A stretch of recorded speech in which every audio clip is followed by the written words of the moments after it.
En France, on les appelle flashballs ou lanceurs de balles de défense. Aux États-Unis, projectiles d'impact cinétique.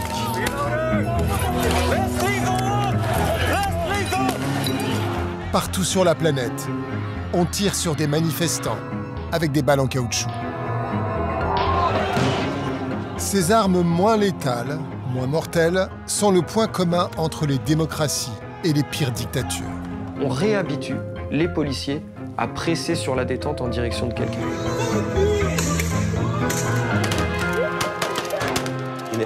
Je suis contre leur usage parce qu'il n'est tout simplement pas possible de s'en servir de façon ciblée. Et leur commerce passe totalement sous le radar. Il y a eu 300 personnes qui ont perdu un œil, quoi, à cause de munitions de ce genre-là. Pas de réponse. Ni la firme, ni le oui, ni le non, ni rien du tout.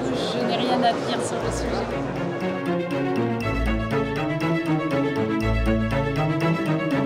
Un chiffon pour ses yeux. Ah, je vais sortir ça, je vais sortir ça. Je peux sortir. Mais dis, c'est un tir de quoi?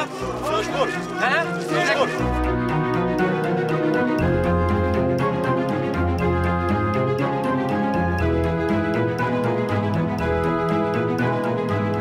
So what's up, guys? You got shot in the head.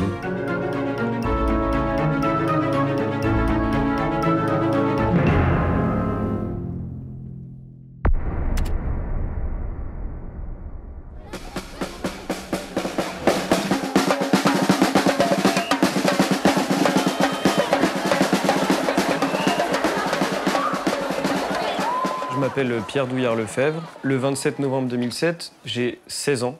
Je suis lycéen en terminale. Je participe à une mobilisation contre la loi LRU, une loi sur la privatisation des universités. Et je suis gravement blessé par un tir de lanceur de balles de défense. Il n'y a absolument pas d'affrontement, absolument pas de tension. On est dans le parc du rectorat, donc c'est un événement assez banal dans la tradition des mobilisations lycéennes et étudiantes ou même enseignantes, d'aller occuper le square du rectorat. Et on est repoussé par des policiers, mais je veux dire, moi je suis avec mes amis, on a 15, 16 ans, 17 ans. Ils rigolent parce qu'ils donnent des coups, là. Et donc je me retrouve à apercevoir d'abord un agent cagoulé, ce qui n'était pas quelque chose de commun à l'époque, avec cette arme qui ressemble à une sorte de fusil d'épaule, de grosse arme. Personne ne connaissait le LBD à l'époque. Et avant d'avoir eu le temps de réfléchir, je reçois un choc incommensurable dans la tempe, à côté de l'œil. Dans une fraction de seconde, je vois ce policier qui me tient en joue, qui vient de faire feu. Et je perds l'usage de mon œil droit, donc à la suite de ce tir-là. Ce tir mutile un adolescent. Il va aussi définir un destin d'adulte. Alors, une munition de lanceur de balles de défense 40 mm, ça ressemble à ça. Pierre Douillard-Lefebvre va devenir le pire cauchemar des policiers nantais. Un chercheur en sociologie et un écrivain, l'un des meilleurs spécialistes français des armes dites moins létales. Pour un peu dépasser la colère et la tristesse d'avoir reçu cette blessure, il va falloir essayer de comprendre, essayer d'enquêter, essayer de dépasser le simple statut de victime que je n'aime pas du tout. Je préfère dire que j'ai été la cible de la violence d'État. Donc là, il a fallu d'abord découvrir qui était ce policier. Donc il y a eu une plainte contre X. Et donc à partir de cet événement-là, il va falloir tout reconstituer, enquêter, comprendre, réfléchir. Qu'est-ce que c'est que cette arme? Quelles sont ces armes de la police? Qu'est-ce qu'elles veulent dire de notre époque? Pourquoi elles sont utilisées, etc., etc. En France, depuis le mouvement des Gilets jaunes, tout le monde connaît le lanceur de balles de défense, LBD. Comment ces armes sont-elles arrivées entre les mains de la police? À quelles règles sont-elles astreintes? Quel est le pourcentage de chances qu'elles mutilent? Les fusils à balles en caoutchouc se sont répandus partout. Et aussi étrange que cela paraisse, il n'existe qu'une seule étude mondiale sur leur impact.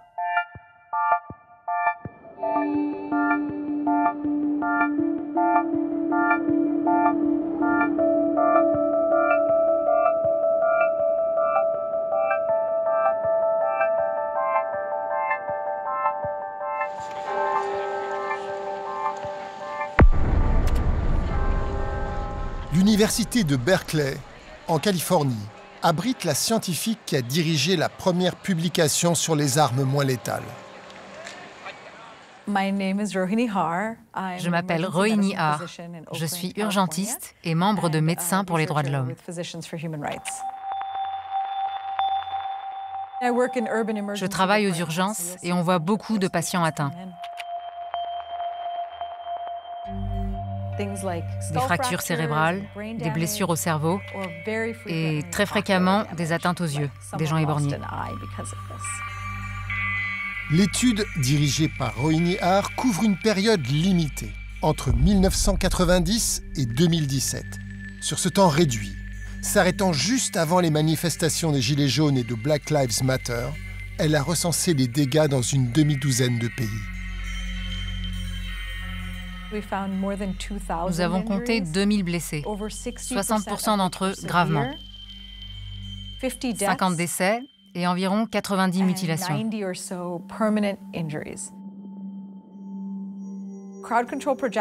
Les armes de contrôle des foules ont été utilisées pour la première fois dans un contexte colonial. Les Britanniques les ont inventées pour réprimer les populations locales en Birmanie.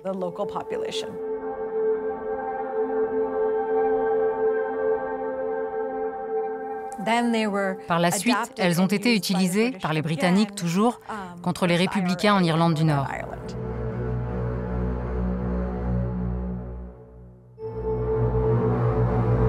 En Irlande du Nord, les balles en caoutchouc ont fait 14 morts. C'est là qu'elles ont été massivement utilisées, dans les années 60.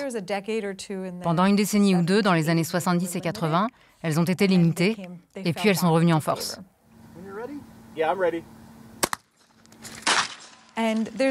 Et plus rien ne les arrête.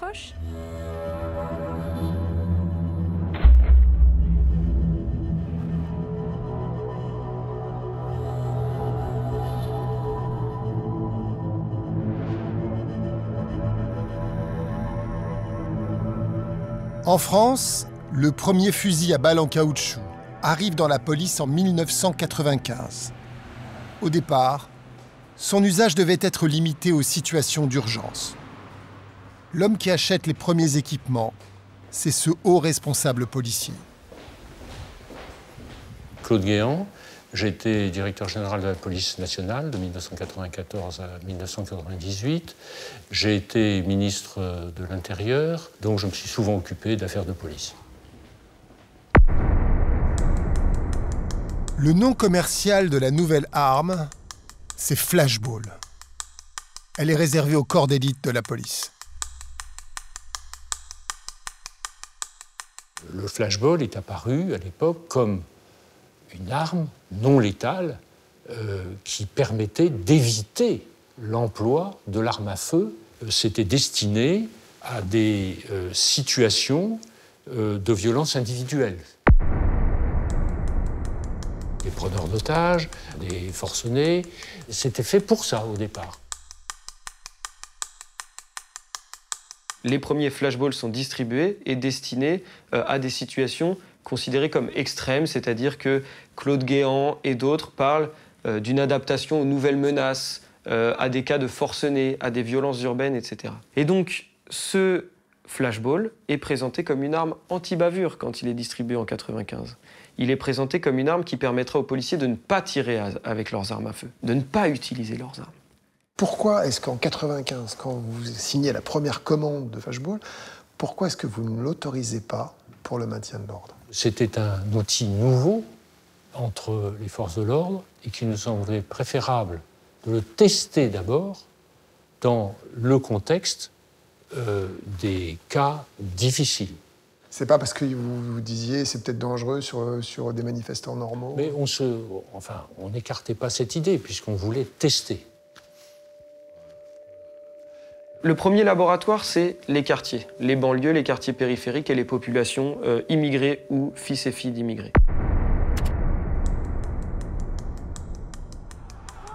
Une série d'événements à l'automne 2005 va déclencher un changement majeur dans l'équipement des policiers.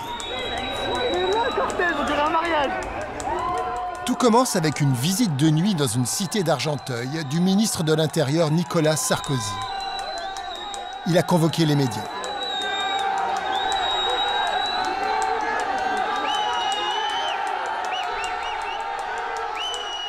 Nicolas Sarkozy, ministre de l'Intérieur, a beaucoup insisté sur la nécessité de reconquérir la sécurité en banlieue. D'abord parce qu'il y avait une exigence de l'opinion.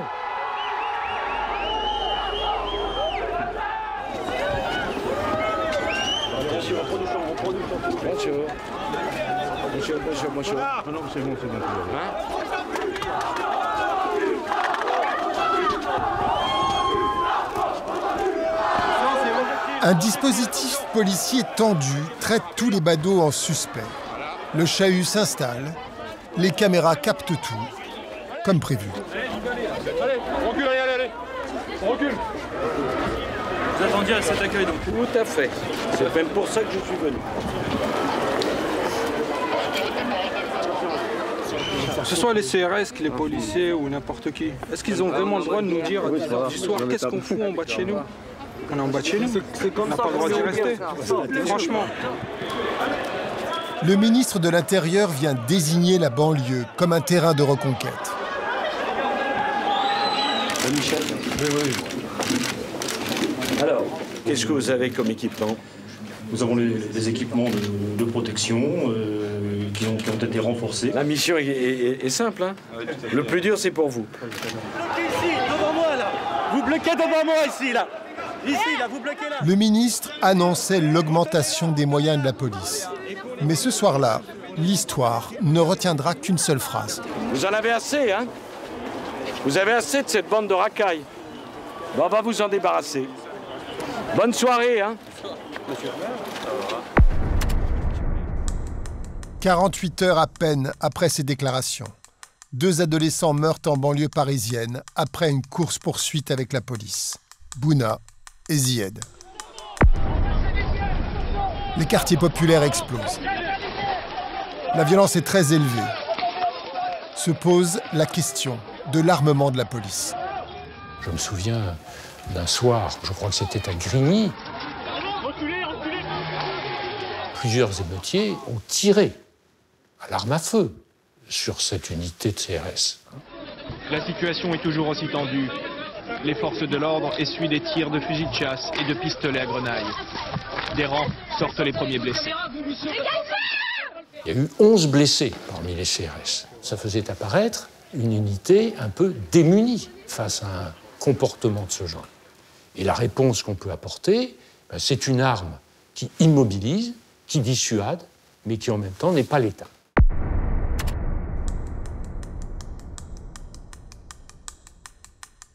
Un mois après le début des émeutes, le ministre de l'Intérieur Nicolas Sarkozy annonce la diffusion massive des fusils à balles en caoutchouc. Moi, je veux que vous ayez les équipements les plus modernes. Je veux ouvrir la police nationale française aux armes non létales. Je veux que vous ayez des armes dont vous puissiez vous servir. En 1995, le fusil à balles en caoutchouc ne visait que les forcenés dangereux. Après 2005, il est utilisé dans les émeutes de banlieue. 2 ans plus tard, à peine, les premiers lycéens sont éborgnés. Il a reçu un truc dans la tête. Il va désormais être utilisé dans toutes les manifestations. Lorsque le flashball est proposé à des formations comme les CRS, la direction centrale des CRS dit non, refuse l'introduction du flashball en manifestation. À l'époque, on n'avait pas pris cet armement puisqu'on était encore relativement nombreux. Le LBD est venu sur le tard chez nous. Donc, pourquoi les CRS ne veulent pas du flashball au début? Au début, on n'en avait pas spécialement besoin. On avait suffisamment d'effectifs, on avait suffisamment de moyens. C'est sûr que l'attrition des effectifs, la diminution des effectifs, pour être plus clair, engendre une augmentation des moyens. En 2007, Nicolas Sarkozy est élu président de la République. Pendant son mandat, il va supprimer près de 13 000 postes de policiers et gendarmes. Entre 2007 et 2022, le nombre de fusils à balles en caoutchouc a été multiplié par 3. Non seulement ce flashball puis ce LBD n'ont pas remplacé du tout les armes à feu, mais ils ont démultiplié la violence de la police. C'est-à-dire que le flashball et le LBD incarnent un changement dans la doctrine même de la police. Le fameux mouvement des Gilets jaunes, il y a les premiers mutilés à cause des LBD. Est-ce que vous, en tant que personne qui avait initié en fait, l'utilisation de ces armes non létales, ça va créer chez vous une sorte de dilemme? Non, Non, ça n'a pas créé ce dilemme. D'abord parce que les armes avaient changé. S'il y a eu des blessures, et des blessures graves, je ne suis pas certain, je ne suis pas aux affaires, hein, je n'y étais pas au moment de l'affaire des Gilets jaunes, mais je pense qu'il y a eu des erreurs dans la manipulation des armes.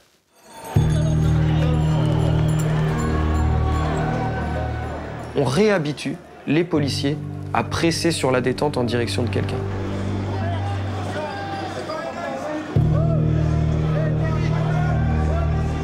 Mettre en joue, presser sur la détente, toucher un corps. Et ça, c'est pas un geste qui est anodin. C'est un geste qui était totalement proscrit depuis les années 60 en France. Laurent Bigot est un ancien sous-préfet. Dans une vie antérieure, il a dirigé des CRS. Puis il a démissionné. Aujourd'hui, il manifeste avec les Gilets jaunes. Il a ainsi fait connaissance avec les LBD. On sent que les gars, c'est des comportements qu'ils ont complètement intégrés, c'est devenu des comportements professionnels. Ils considèrent que ce sont des techniques professionnelles, que c'est approprié à leur mission. Et il y a cette fameuse image, je crois qu'elle est tournée à Paris, on voit un rang de gars de là-bas qui tirent et qui disent « à voter ».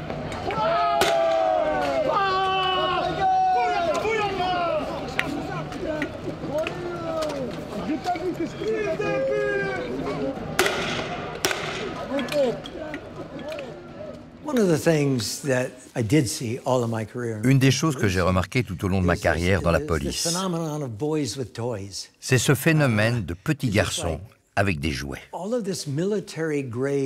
Tout cet équipement militaire, quand on l'a acquis, on veut l'utiliser.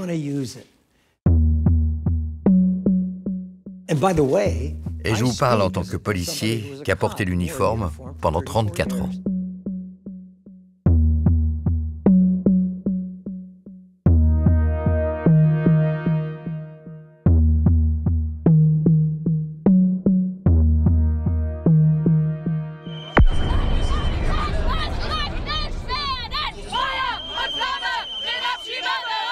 L'Allemagne est l'un des seuls pays au monde à résister à l'utilisation des armes moins létales. Pendant combien de temps encore?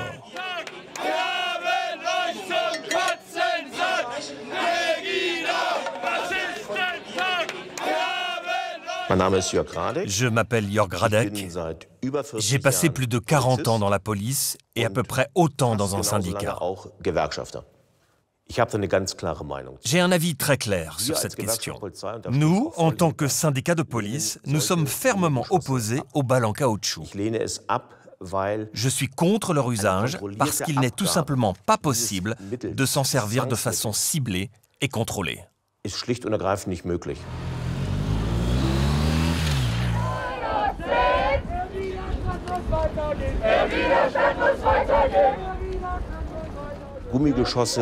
Tirer des balles en caoutchouc dans une foule va à l'encontre de la philosophie de la police allemande. Nous, on s'entraîne à s'approcher et arrêter les éléments violents qui abusent de la liberté de rassemblement. Ensuite, on les présente devant la justice.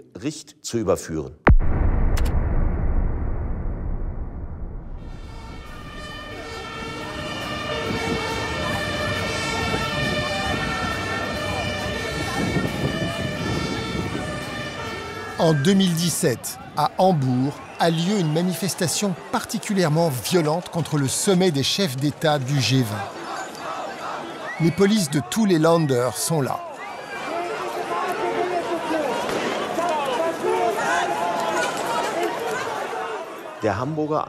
L'intervention à Hambourg, j'étais sur place. La voiture d'une infirmière a été incendiée par un cocktail Molotov. Ils ont tenté de piéger les policiers en mettant le feu à des barricades. Ils s'attendaient à ce que la police vienne les éteindre. Mais notre chef d'opération a dit non, on ne va pas faire ça. On ne sait pas ce qui va se passer si on intervient. Peut-être qu'on va nous tirer dessus.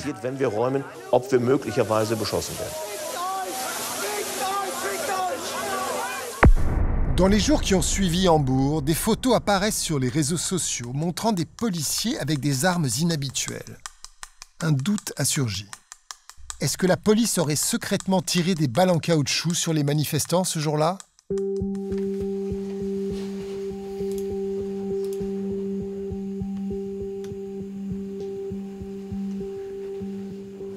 Je m'appelle Valentin Lippmann. Je suis député vert de Saxe et je m'intéresse à la police. Lippmann a questionné officiellement la police de son État, la Saxe. Dans un premier temps, la police de Saxe a refusé de nous répondre. Ils nous renvoyaient vers la police de Hambourg.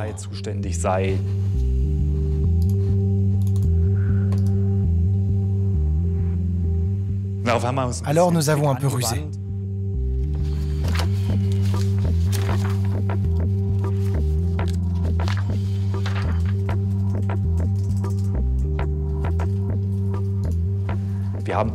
Nous avons demandé au Parlement de Saxe de nous fournir la liste des stocks de balles en caoutchouc, du 1er août, 1er septembre, etc.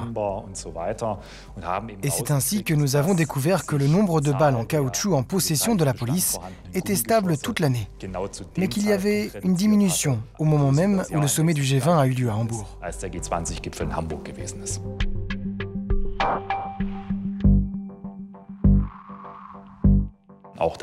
La police de Saxe a fini par avouer que ces unités spéciales avaient bien fait usage de balles en caoutchouc à Hambourg. Il y a eu une investigation au Parlement de Saxe et en fait, il a été établi que c'est la police de Saxe qui a tiré une quinzaine de balles en caoutchouc ce jour-là. Je ne peux pas confirmer ça. J'en ai jamais entendu parler. D'après la loi fédérale, l'utilisation de ces projectiles n'est pas possible.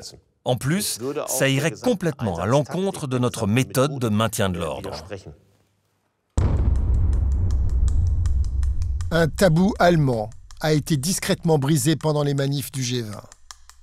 On a tiré sur des manifestants avec des balles en caoutchouc. Et des armes lourdes ont été exhibées. Est-ce que l'Allemagne pourrait rejoindre cette tendance mondiale à la militarisation de la police ? Oui, bien sûr. Au G20 à Hambourg, la police a exhibé tout son attirail. C'est véritablement un risque dont je prends acte avec beaucoup d'inquiétude.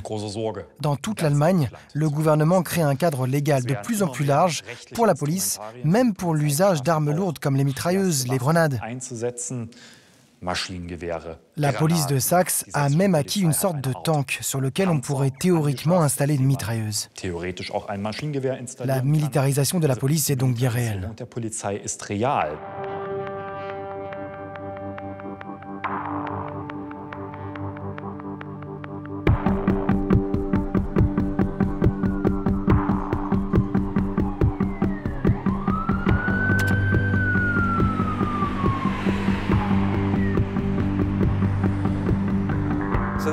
Ici, c'est le carrefour du Beverly Boulevard et du Grove Drive.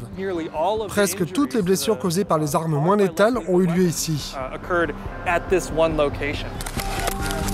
Aux États-Unis, les balles en caoutchouc ont été massivement utilisées pendant les manifestations qui ont suivi la mort de George Floyd.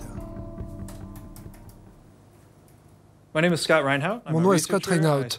Je suis chercheur spécialisé dans les armes moins létales et leurs conséquences sur la santé publique. Scott a enquêté sur les blessés graves. Il en a compté 115. Un point commun, ils ont tous été touchés à la tête.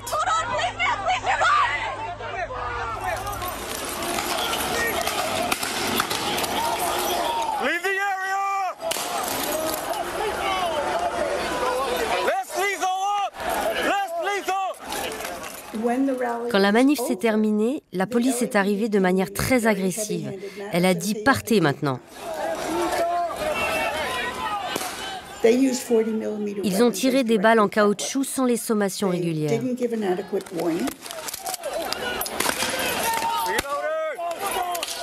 Mon nom est David Contreras. J'ai été blessé lors d'une manifestation pour George Floyd.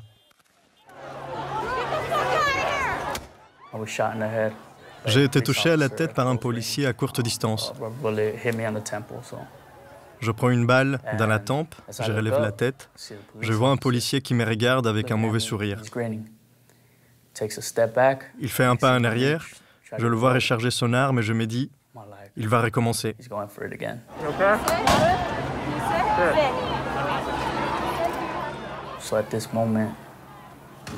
Alors je fuis, j'ai peur pour ma vie.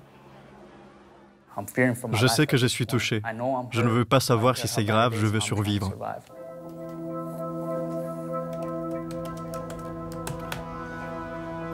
Scott se plonge dans les images mises en ligne.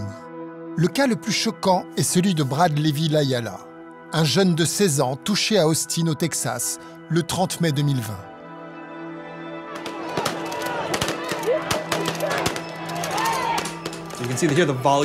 On entend le volume de feu, et juste ici, on voit l'impact.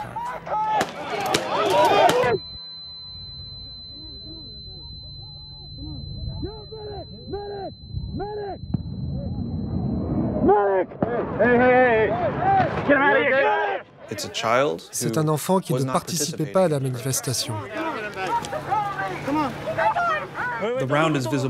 On voit la balle dans son crâne. C'est ce truc blanc.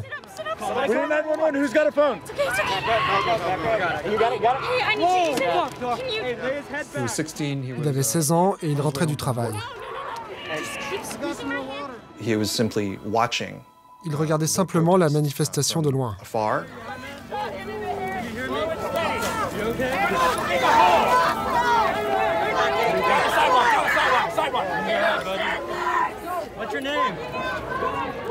Le policier qui a tiré a été identifié grâce à l'enquête d'un journaliste. La ville a dû payer 3 millions de dollars de dommages et intérêts pour les atteintes cérébrales de l'enfant. Brad vivra, mais avec des séquelles. Après cet incident, la police d'Austin s'est vue interdire l'usage des balles en caoutchouc. Toutes ces images, c'était éprouvant, oui.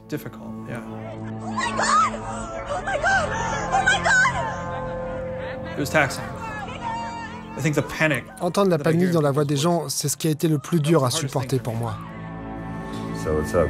Salut les gars, ils m'ont tiré dans la tête. Mon cerveau saigne, mais ça devrait aller. Si je vous réponds pas, c'est parce que je suis vraiment fatigué. Ce jeune homme est un ancien soldat. Sa blessure a créé un scandale. La police de Los Angeles réagit sur YouTube et poste ses propres images du tir. C'est rarissime. Voici la vidéo filmée par les officiers de police. Ceci est une information sur un incident pendant les manifestations pour George Floyd. Il s'agit d'un tir non intentionnel à la tête avec une arme à impact. Malgré tout le bien que la police de Los Angeles a fait en dévoilant ces vidéos et en étant très transparente, il y a beaucoup d'autres États américains qui ne le feraient pas. Quelle est la sanction pour ça? Mais je crois que le problème, c'est que la police n'a pas à justifier et documenter l'utilisation de ces armes. Les services de police, aux États-Unis ou ailleurs, n'ont pas à rendre compte de leurs tirs. Et s'ils le font, ce n'est pas rendu public.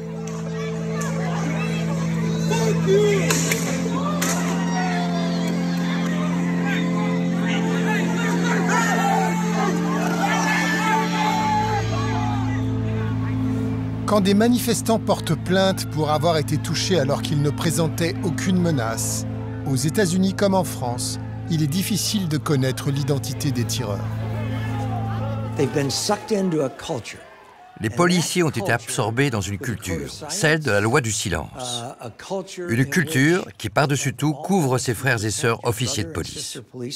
Et souvent, au détriment des citoyens que l'on s'est engagé à protéger et à servir. L'institution semble dire, c'est nous les policiers, et pas vous.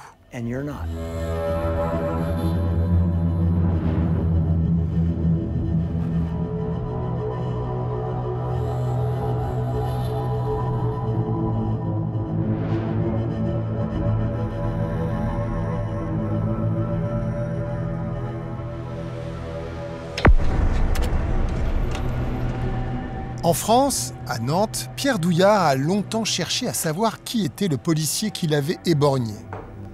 Pour cela, il a dû mener sa propre enquête. Le policier, il n'y en avait qu'un qui était volontaire pour tester le LBD et un seul qui avait une cagoule ce jour-là. Donc à partir des images que nous avons produites, le policier a été identifié. Et donc c'est une procédure qui a duré une dizaine d'années, entre 2007 et 2018. Sur le banc des prévenus, le policier. Face à lui, la victime. Le procès a lieu, un procès éprouvant, dans un tribunal encerclé par la police. Et ce procès, il est vraiment terrible, peut-être aussi dur que la blessure en elle-même, puisque à la barre, le policier va déclarer notamment « j'ai neutralisé la cible ». Hein, quand le juge lui demande « mais qu'est-ce qui s'est passé, vous avez tiré ?» Il fait « oui, cible touchée ». Voilà, c'est comme ça. Donc, la militarisation, elle est aussi dans l'état d'esprit de ces policiers qui ont vraiment l'impression d'avoir des cibles militaires en face d'eux. Là, on parle de lycéens. Et de devoir les neutraliser, je cite. Au tribunal, le policier explique qu'il répliquait à un jet de pierre. Le policier est relaxé. Le tribunal rend la décision que c'est bien ce policier-là qui m'a tiré dessus, mais comme il avait obéi à un ordre, il n'avait pas désobéi à la loi puisqu'il avait obéi à un ordre non manifestement illégal.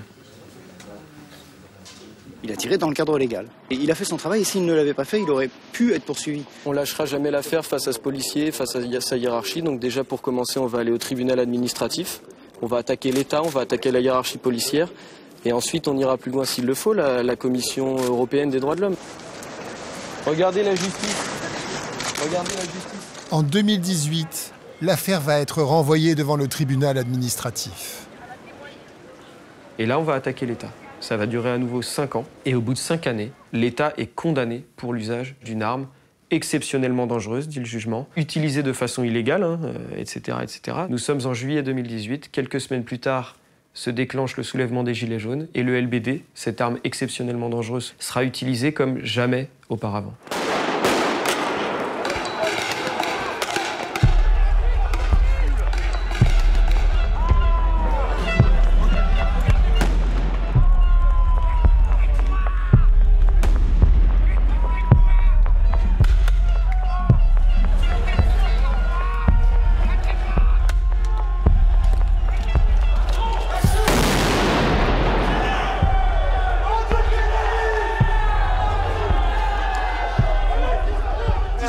Un chiffon pour ses yeux. Non, je vais sortir ça, Mais dis, c'était un tir de quoi? Flashball. Hein? Écartez-vous, flashball. Ouais, on l'a. Ah bon, le mien, je l'ai laissé là-bas. Alors, le LBD a été utilisé sous mon autorité et je ne vais pas me dérober à mes responsabilités.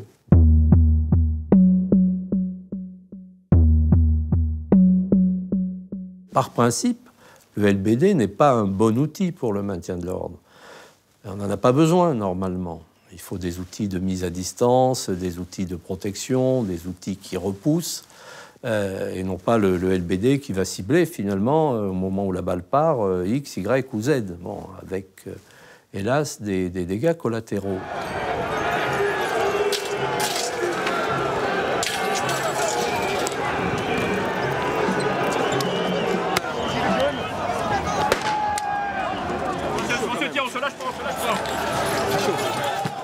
Mais là, que faire?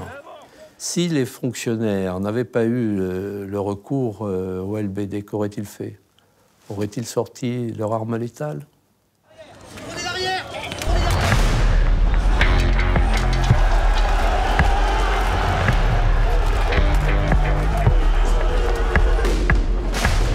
Moi, personnellement, si j'ai un mec avec un cocktail Molotov que j'ai pas de LBD, je sors mon arme, je lui tire dessus. Donc, le LBD est quand même préférable. Par contre, ce sont des situations qui sont très rares. Donc, qu'il y ait autant de tirs de LBD sur les mouvements des Gilets jaunes, pour moi, c'est incompréhensible. Le problème, c'est qu'on a aujourd'hui 25 personnes qui ont perdu un œil, qu'on a énormément de personnes qui ont été blessées par des tirs de LBD. Et parmi toutes ces victimes de tirs de LBD, il y en a une très petite minorité qui ont fait l'objet de poursuites judiciaires. La réalité, le fond du problème, c'est de s'interroger sur pourquoi on a eu ces cas-là. D'après le code pénal, le LBD peut être utilisé sans sommation en cas de violence commise à l'encontre des forces de l'ordre ou si elles ne peuvent défendre autrement le terrain qu'elles occupent. Dans tous les cas, il doit exister une absolue nécessité et une réponse proportionnelle au danger. Ça tire, ça va tirer. Pendant la crise des Gilets jaunes, nous avons pu filmer quelques tirs de lanceurs de balles de défense. Respectait-il ces règles d'engagement? Ici, un homme agite simplement un drapeau. Face à lui, une ligne de policiers. Un tir. Il est blessé à la jambe.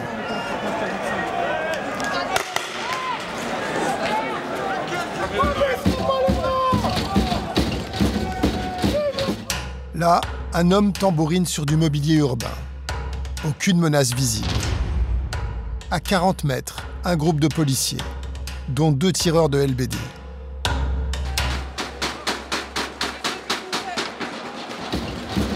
Lorsqu'un deuxième homme vient taper sur la caisse de métal en leur tournant le dos, les policiers tirent. Ils les ratent, on voit le projectile rebondir. C'est alors qu'un homme envoie un pavé, un geste qui justifie un tir. Tir qui ne viendra pas. Ici, un homme seul dans la foule, pas de geste menaçant. Il est touché par une balle en caoutchouc. Qu'est-ce qui se...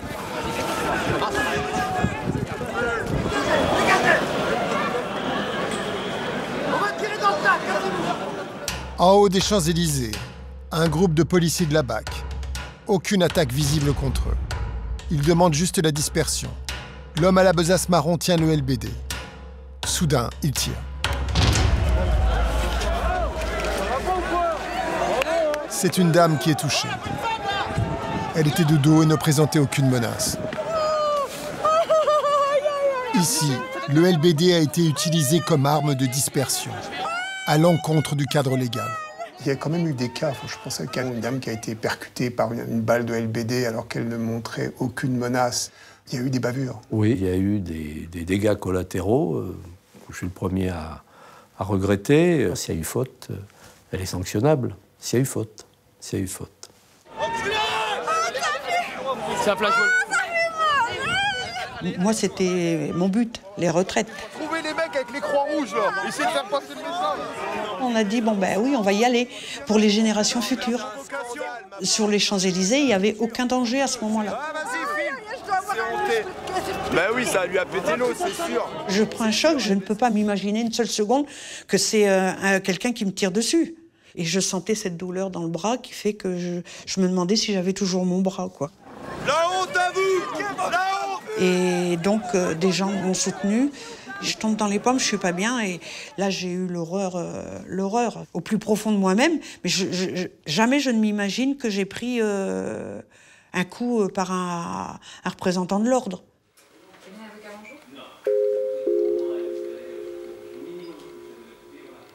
Marie-Claude Drouet a 72 ans. Elle a pris un avocat pour déterminer qui lui avait tiré dessus. Bonjour madame, donc. Bonjour monsieur. Vous exercez quelle profession? Je suis retraitée. Et vous exerciez quelle profession? Comptable. Eux, ils ont classé l'affaire tout de suite, sans avoir étudié le dossier. Et il affirme qu'il n'y a pas de flashball. Les CRS ne sont pas équipés de flashball. C'est vraiment n'importe quoi. J'ai des dossiers où, même si quelqu'un a perdu son œil, ils ne savent pas qui a tiré, voilà, comment, ça, ni quoi. Ça. Et pourtant, ils ont des caméras surveillance de la ville de Paris, et pourtant, il y a des vidéos d'autres personnes, et pourtant, normalement, celui qui a tiré aurait dû se dénoncer immédiatement contre les forces de l'ordre. Ce qui n'est pas vraiment le cas. Il y a beaucoup d'auteurs non identifiés, y compris au sein des forces de l'ordre. Oui. L'enquête judiciaire a justifié le tir sur Marie-Claude Drouet car un individu agressif se serait tenu près d'elle.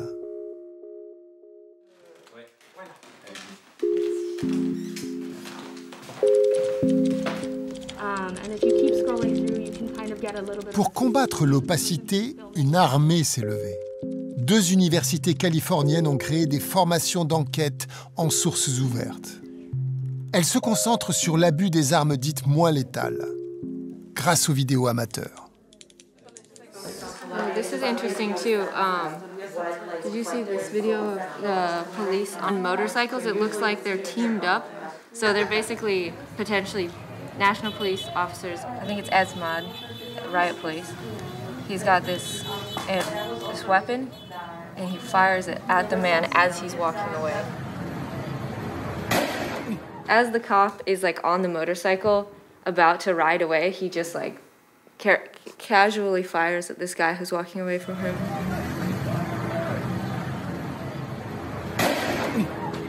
So the guy doesn't even know it's coming? No. So you technically only had 75 minutes and you found all of this information. L'histoire officielle est racontée par le chef de la police, quelqu'un comme moi devant une rangée de micros qui donne sa version officielle.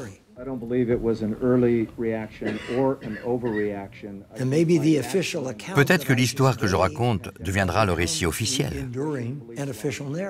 Mais si c'était faux, si ce n'était pas précis, ou pas vraiment honnête.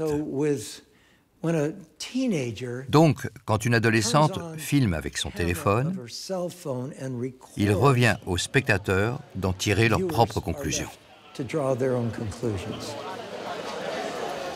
Caméra contre armes moins létales. Le duel se déroule à chaque manifestation. En novembre 2020, en France, une proposition de loi vise à interdire la diffusion des images de policiers dans les manifestations. Ce qui ferait de la France l'un des seuls pays au monde où il serait interdit de filmer des policiers. Vous avez toutes les associations de droits de l'homme, toutes les associations professionnelles de journalistes qui sont là réunies aujourd'hui pour que cette loi ne passe pas. On est là! Le téléphone portable, c'est l'arme du désarmé. La réalité de cette loi, c'est ça. C'est-à-dire, c'est l'idée de dire, dans la guerre de l'image, je vais empêcher l'adversaire de s'armer. Là, tout d'un coup, on prévoit 1 an de prison pour avoir filmé quelqu'un. C'est plus qu'intimidant. Je veux dire, la menace, elle est là. Quand on écoute le législateur, il vous dit la guerre de l'image, elle est perdue par la police, il faut absolument rattraper. Sur les gilets jaunes, elle a mis plusieurs mois à comprendre que la tendance allait s'inverser totalement. C'est-à-dire que les gens n'attendaient plus le JT. Ils n'attendaient plus le JT de 20h pour savoir ce qui s'était passé. En mai 2021, le Conseil constitutionnel juge illégal l'article de loi criminalisant la diffusion des images de policiers. L'image restera libre en France. Partout dans le monde, les milliers de vidéos et de photos amateurs n'ont pas seulement documenté les victimes. Elles ont aussi servi à enquêter sur l'un des marchés les moins transparents de la planète, celui des armes moins létales. Il y a des preuves solides liées aux cartouches ramassées par terre. Elles sont photographiées et postées sur les réseaux sociaux. Au Liban, des entreprises de sécurité françaises sont exposées. SAPL pour les balles en caoutchouc, Alcetex pour le gaz lacrymogène. Au Chili, des douilles siglées d'une entreprise européenne.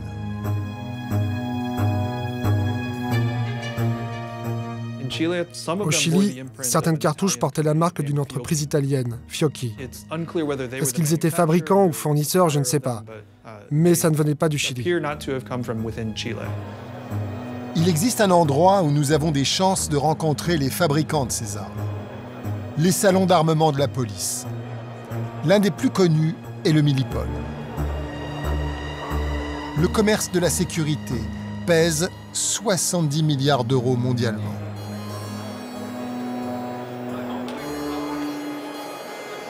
Attention à vous. Voilà. Et vous pouvez l'avoir également en stroboscope pour faire des progressions selon les différentes missions. Le salon est inauguré par le ministre de l'Intérieur français, Gérald Darmanin. Celle-ci est la version civile, on attend la livraison. Voilà le lanceur multiple utilisé au Liban. C'est un produit Alcetex, une entreprise française assez facile à trouver. Au stand, il est spécifié qu'il est interdit de filmer et que les journalistes ne sont pas les bienvenus. Bonjour. Alors, j'avance pas masqué, je suis journaliste. Je sais qu'il y a marqué no interview. Jamais à rien, quoi. Le commandement. C'est rédhibitoire. Bon. Ah, c'est dommage si j'avais des questions à vous poser sur le Liban, parce qu'il y a des photos qui sont sorties sur les réseaux sociaux avec vos armes. Vous ne répondez pas. Non. OK, merci. Un pays peut concevoir une arme nouvelle. Il peut vendre cette arme à un autre pays. Il n'y a aucun contrôle pour savoir si le pays acheteur est une dictature qui va en abuser. Personne ne peut rien dire.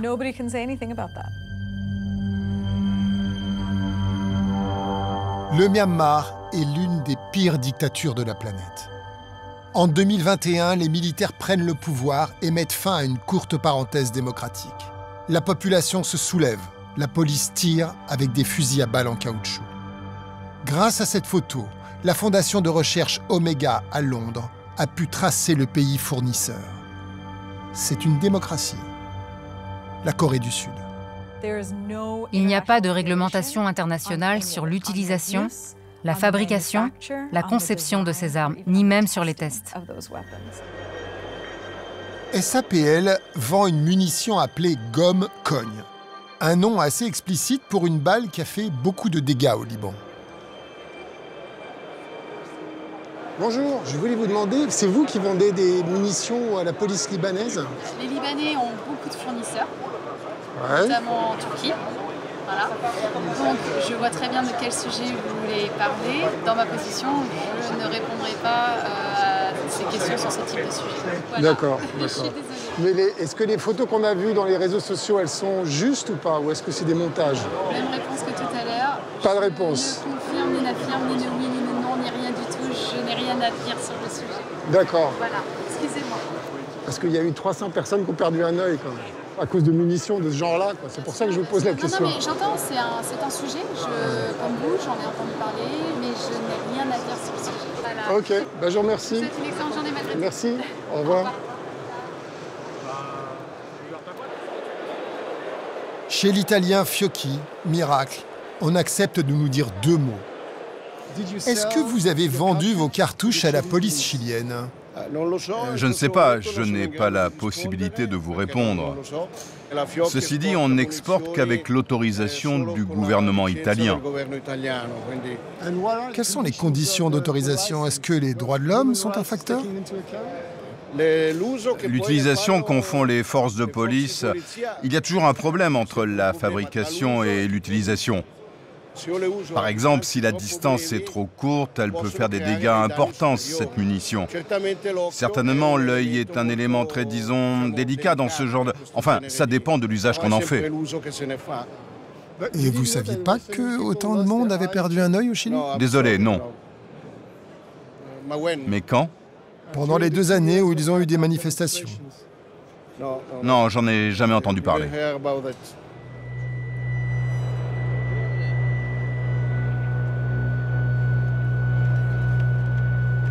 Cet homme, qui sillonne le salon, est un fabricant de LBD français.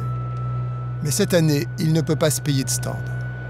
Gaël Guilherme, je suis un ancien gendarme et maintenant je dirige le bureau d'études de Redcorps. On travaille sur les moyens de neutralisation de demain. L'entreprise de Gaël Guilherme est en difficulté. Ce petit industriel breton a fabriqué un LBD frappé d'un classement défavorable par le ministère de l'Intérieur. Son arme est interdite. Gaël Guilherme juge cette décision arbitraire. Elle condamne son activité. Alors il parle. Ce qui est rarissime dans une industrie marquée par la loi du silence. Ainsi, on découvre les dangers courus par la population du fait de la méconnaissance de ces armes.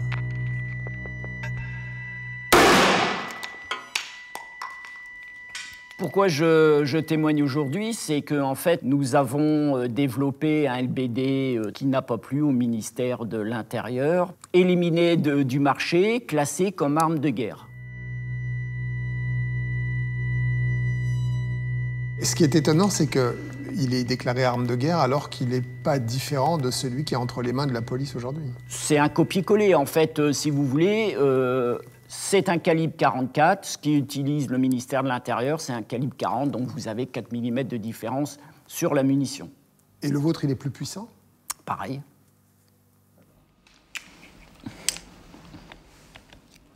J'ai fait un travail d'investigation et j'ai vu qu'en fait, en France, rien ne réglementait ce type d'arme. Il faut des critères de puissance, d'énergie qu'on va transmettre à la cible. Ça n'existe pas. En résumé, c'est opacité arbitraire. Voilà ce qui prévaut pour la gestion de ces armes et munitions en France. Comment vous imagineriez qu'on devrait donner les autorisations aux armes de maintien de l'ordre? Il faut commencer par le début, un vrai cahier des charges. Mais pas un cahier des charges établi par le ministère de l'Intérieur, un cahier des charges suite à une commission médicale, donc des médecins légistes, des médecins en traumatologie, et dire, voilà, ça c'est acceptable, c'est pas acceptable. En fait, c'est un débat national, c'est même un débat de santé publique. Les responsables policiers peuvent-ils vraiment autoriser des armes dont ils ignorent la puissance ? En avril 2020, le préfet de police de Paris a dû répondre à quelques questions techniques des sénateurs français.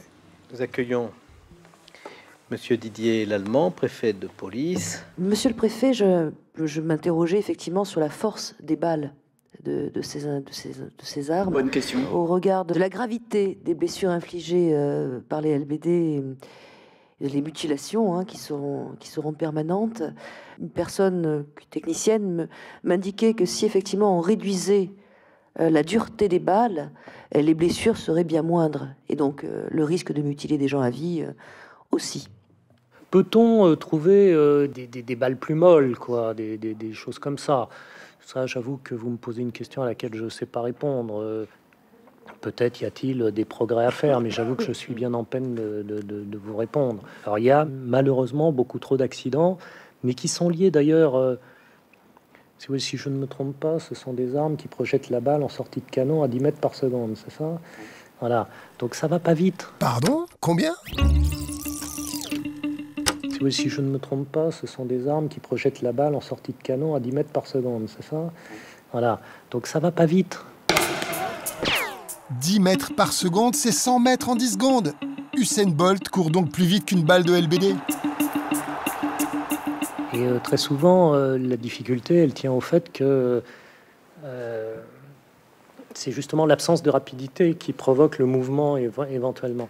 Donc, vous voyez, la solution n'est pas forcément dans la diminution de la capacité de projection de l'arme non létale. Voilà, c'est tout ce que je me permets de dire. J'avoue que je ne sais pas. Voilà, en fait, il a résumé, il n'y connaît rien. Il n'y connaît rien, techniquement, il n'y connaît rien. Quand on dit 10 mètres par seconde à la sortie du canon, la balle, elle va faire pouf, elle va faire pouf. Non, on est entre 60 et 80 mètres par seconde, et surtout, apparemment, il a un conseiller à côté qui ne connaît pas plus.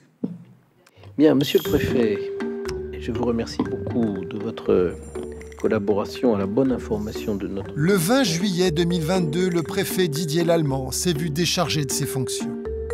Avant de quitter son poste, il a fait don de son képi au musée de la police.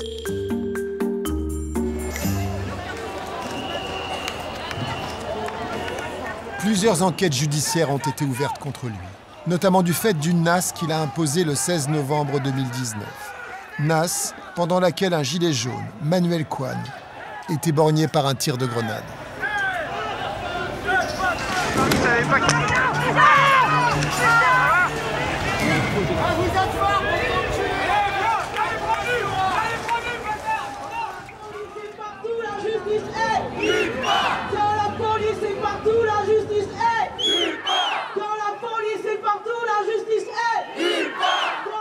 Le dimanche 3 avril 2022, un groupe de mutilés blessés par des armes moins létales convoquait une manifestation à Paris. Pas de justice! La police nous protège, ça crève les yeux! La police nous protège, ça crève les La police nous protège. La police nous protège.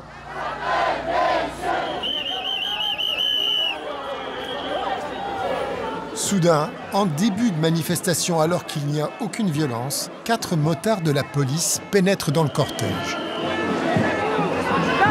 Laissez-les passer, laissez-les passer. La peur se répand chez les mutilés.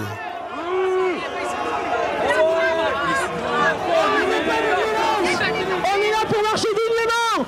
On manifeste le dimanche pour protéger les mutilés qui ont peur de manifester. Ils sont cons, quoi. Moi, j'ai perdu toute ma vie en une seconde. Ils veulent quoi, qu'on se refasse mutiler encore une deuxième fois?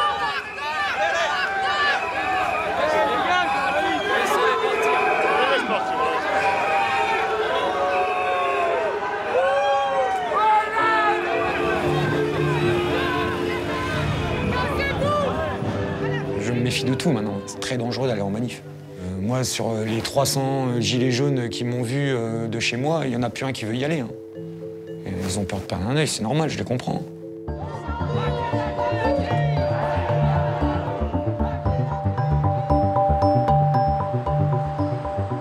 J'ai plus envie de me battre, quoi.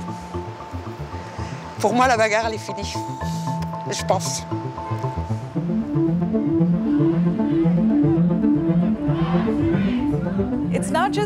Ces armes ne causent pas seulement des blessures, elles intimident aussi la population. J'entends tout le temps des personnes dire « Oh, je vais pas emmener mes enfants à cette manifestation ». Pourtant, c'est dimanche à 2h de l'après-midi, on devrait. Nous avons tous le droit d'aller manifester et de demander des comptes au gouvernement. C'est traumatisant, c'est vrai. Et j'ai perdu toute confiance. Mais j'irai à nouveau. J'irai à nouveau à une manifestation pacifique.